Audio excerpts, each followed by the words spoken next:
Good day everyone! We're now going to have a Statistics and Probability Quiz 3. The answers will be shown in the last part. Number 1. It is a statement that there is a difference, change, relationship between a parameter and a specific value. A. Null. B. Null hypothesis. C. Hypothesis. Or letter D. Alternative hypothesis.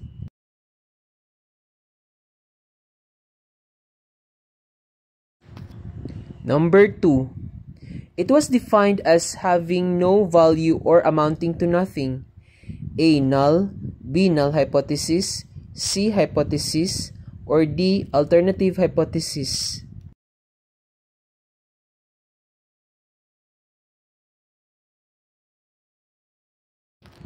Number 3. It is the process in evaluating claims about a population. A. Null hypothesis. B. Alternative hypothesis. C. Test statistic. Or D. Hypothesis testing.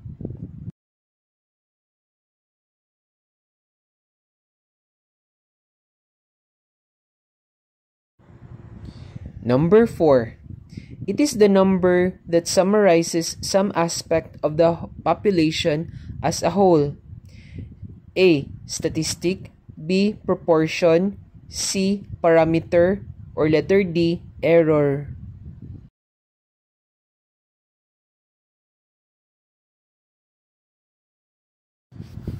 Number 5. How many errors can be made when testing hypothesis? A. 1. B. 2. C. 3. Or D. 4.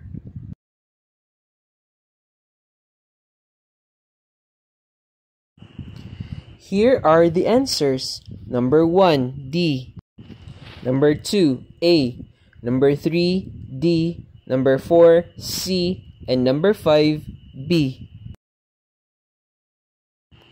Thank you very much for watching and listening. Please subscribe to Analyze Math.